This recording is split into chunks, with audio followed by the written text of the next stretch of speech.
Prepare for an orange volcano to erupt on Truth Social, folks. Donald Trump is once again being hit by even more bad polling, this time from his safe space on Fox News, or should I call it the Fox Propaganda Network. You know that Donald Trump is going to be absolutely livid after seeing this. Donald Trump is back to grifting day in and day out. Now he's selling watches for, I kid you not, $100,000. Meanwhile, Vice President Kamala Harris is actually speaking to the issues that matter to the American people. And as the economy continues to improve and Donald Trump's stock continues to sink, he is feeling the weight of it all. My name is Meiselas here with the MeidasTouch Network. I'm going to break down Donald Trump's latest, breakdown for you right here. First, I need you to hit the subscribe. We are on our way to 3.5 million subscribers. Now, the big news that Donald Trump is losing it over today. A Fox News poll showing that Vice President Harris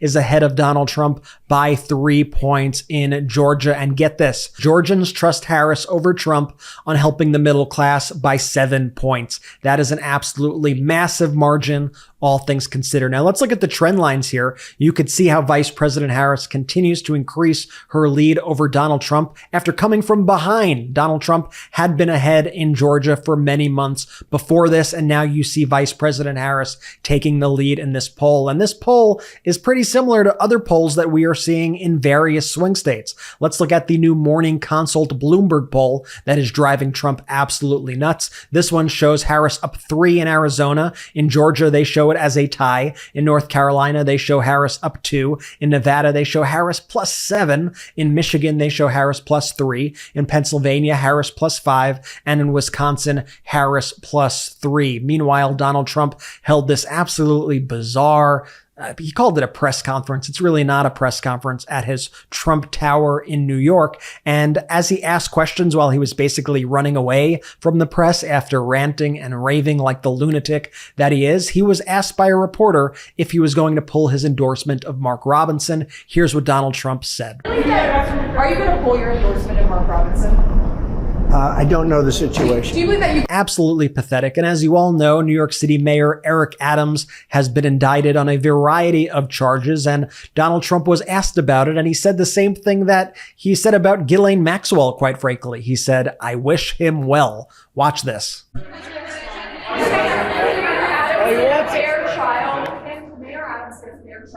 I don't know. I don't know. I don't know the mayor well, but he's been fairly generous to me in his statements for a while. I thought you had the worst mayor ever that we had prior to him. I will say this. I watched about a year ago when he talked about how the illegal migrants are hurting our city and the federal government should pay us and we shouldn't have to take them. And I said, you know what? He'll be indicted within a year. And I was exactly right. Because that's what we have. We have people that use the Justice Department and the FBI at levels that have never been seen before. So I wish him luck. I don't know anything about what he did, but I told a lot of people right over there, that group was saying, sir, you were right about that. When they mentioned that, I said, they came in and he was pretty strong about it. He said, this is really unfair to make us carry this burden. We shouldn't be doing this. This is New York City. I mean, your parks are loaded up. I just passed recently Madison Avenue, the Roosevelt Hotel. It's like nobody would recognize it. That's Midtown. But he came out very strongly against it. He was right, by the way, because it's ruining our country. He was honest. And I said, he will be indicted within a year. And that's what happened. And I noticed the indictment's very old. It goes back a long time. Well, I had the same thing. They went way before the statute of limitations. So I wish him well, but I said that he will be indicted because he did that. You take a look. That's what they do. These are dirty players. These are bad people. They cheat and they do anything necessary. These are bad people. And we need an honest Justice Department. We need an honest FBI, and we need it fast. Yeah. I'm just going to note that Donald Trump always seems to have sympathy for alleged criminals. I'm just going to say that, okay? Here was another question Donald Trump was asked. He was asked, do you believe that Ukraine should turn over some of its own land to Russia? Listen to what Trump said. situation. Do you believe that Ukraine should turn over some of its own land to Russia in order to end the war? We'll see what happens. Well, that sounds like a yes to me. And let's hear what Kamala Harris had to say. She was with Ukrainian President Zelensky yesterday. She said that she's proud to stand with Ukraine. Check this out. As I have made clear on our 6 previous meetings and throughout Putin's brutal aggression and war against Ukraine, my support for the people of Ukraine is unwavering. I've been proud to stand with Ukraine. I will continue to stand with Ukraine, and I will work to ensure Ukraine prevails in this war. To be safe, secure, and prosperous, the United States must continue to fulfill our long-standing role of global leadership. We must stand with our allies and our partners. We must defend our democratic values and stand up to aggressors. And we must stand for international order, rules, and norms. Each one of these principles is at stake in Ukraine. And that is why Ukraine's fight matters to the people of America. The contrast on this issue could not be greater. Here's some of Vice President Harris's other remarks, basically saying that this strategy that Trump wants to employ and that he's spreading by basically letting Russia take over Ukraine, he's saying that's not a plan to end the war. That is surrender. Watch. Nothing about the end of this war can be decided without Ukraine.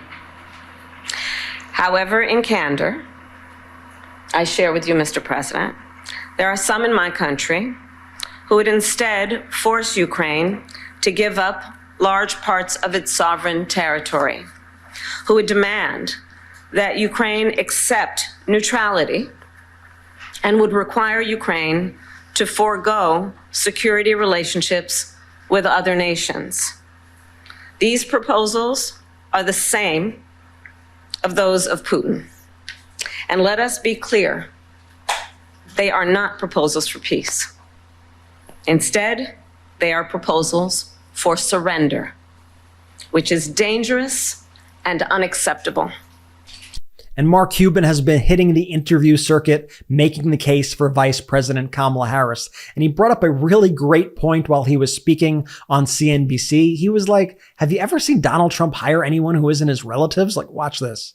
Either. You know, all we've seen Donald Trump do is hire his relatives, right? RNC, here comes the daughter-in-law. You know, who's going to speak for him? His 2 sons. Want to come up with a new Hey, we got a new silver coin. Here come the sons. Hey, we got blockchain. We've got DeFi. Here comes another son. You haven't seen him work with, I mean, again, the family business is now the Republican party. But more, And Mark Cuban has been out there going to bat for Kamala Harris's policies on the economy. And this new report from the New York Times says a whole lot. The report says that Kamala Harris's campaign thinks she could win on the economy. They say, quote, her team is making the audacious case that Trump's long-held strength can be inverted. Pluff tells me the economy is a, quote, challenge that is winnable. And they discuss ads, messaging, and more that Kamala Harris is putting out there. And yeah, like this whole perception of Donald Trump is completely bogus. Let's remember that he is only one of 2 presidents, the other being Herbert Hoover, to leave office with fewer jobs than when he entered. He left our country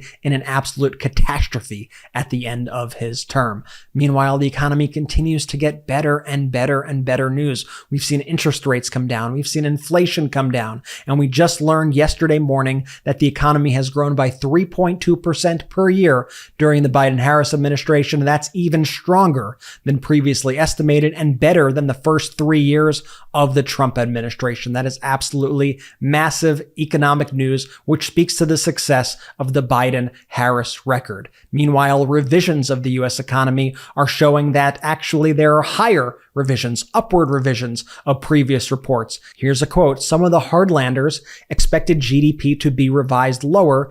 Instead, higher incomes drove the upward revision. And I want to show you this post posted by Carl Quintanilla. He's a CNBC reporter who reports on the business markets. This is how disinformation is spread right here, right? So there is this disinformation account on Twitter called Zero Hedge that has a lot of followers. And they're reporting here that the US GDP was set for a huge downward revision in Thursday's report. That is absolutely not what happened. In fact, the opposite is what happened. But those are the kind of posts that go viral and pollute our information ecosystem with this absolute garbage. Meanwhile, Semaphore reports that the former Vice President Mike Pence is laying the groundwork for a party that could move on after the election from Donald Trump's populism and protectionism. You have people like Pence and others in the Republican Party already preparing right now, seeing the writing on the wall, what the Republican Party could look like when Donald Trump is no longer there. Donald Trump is back to grifting. I'm sure you saw our reports on Donald Trump selling watches for, I'm not joking here, $100,000 on his website. He's licensed his name for these crummy watches that he's selling for a whole lot of money. And JP, who is a former Trump voter, brought up a great point. 8 years ago, Marco Rubio, when he was running against Donald Trump and still had a semblance of a spine, said that if not for his father's money, Trump would be hawking watches in Manhattan. And now here we are these years later. And it's like, that's literally what Donald Trump is doing. He's selling these on the internet for $100,000. On the same day that Donald Trump put this $100,000 watch for sale, Melania Trump was on Fox giving just the most bizarre interview ever, honestly. Just so weird and creepy. And Melania Trump was talking about how bad the economy was. This is an actual quote. She said, quote, "The country is suffering. People are not able to buy usual necessities." Carl Quintanilla of CNBC notes that she said this on the same day that Donald Trump put these $100,000 watches for sale. Evidently, despite Donald Trump's comments saying that the economy isn't good, he obviously feels the opposite if he's able to grift his supporters for all that they got. $100,000 each.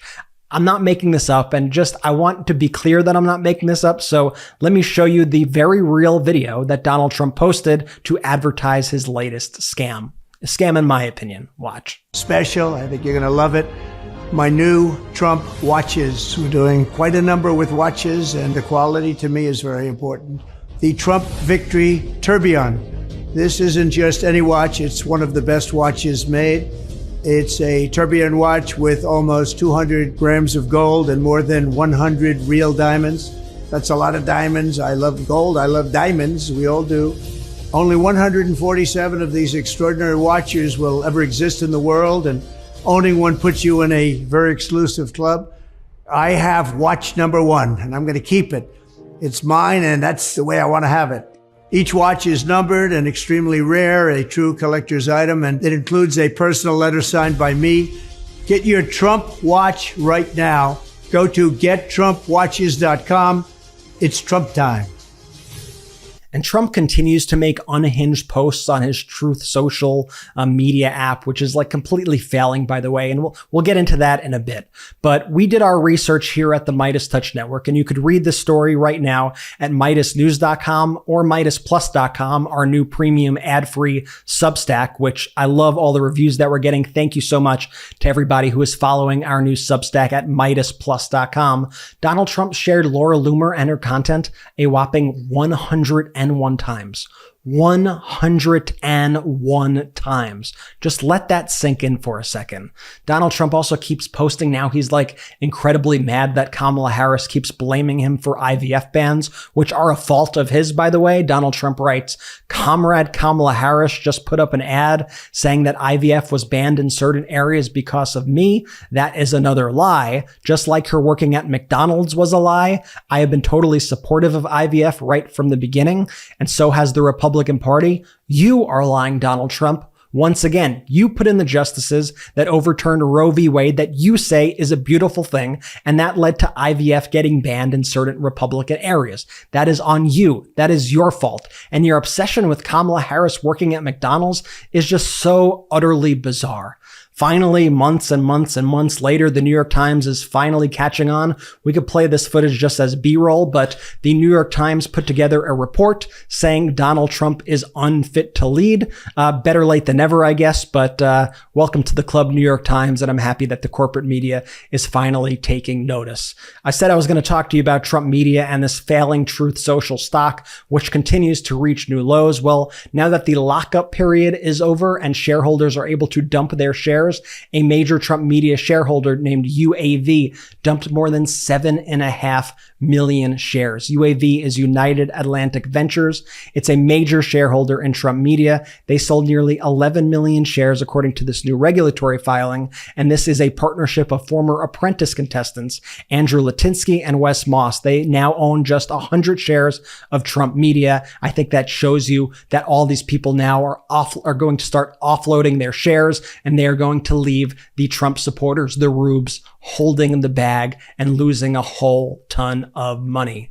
Vice President Kamala Harris continues to rack up endorsements across the aisle. A former Republican U.S. Senator has endorsed Kamala Harris, saying the election is a, quote, stark choice. It requires Republicans speaking out and putting country over party. This is retired Senator Nancy Kassebaum, who used to chair the Senate Labor Committee, another big endorsement for Vice President Kamala Harris. Folks, Donald Trump's weekend is already off to a horrible start, and it is only Friday, and I have a feeling it's only going to get worse. And you know that we're going to be here to cover it every single step of the way, and you don't want to miss it. So make sure you hit that subscribe button. We're on our way to 3.5 million subscribers, and we can't get there without you. Remember to check out our new Substack at MeidasPlus.com. It's the new premium ad-free experience of Meidas News, where you get all your articles without any sort of clunky ads, and we're going to be doing some other cool exclusive stuff there, so check it out. Remember to leave a comment, hit the like button, do all the things, share these videos far and wide. Thank you so much for watching, and I'll see you in a bit. Real quick, Meta just changed their algorithm to suppress political content. Please follow our Instagram at MeidasTouch right now as we head towards 400,000 followers so you don't miss a beat.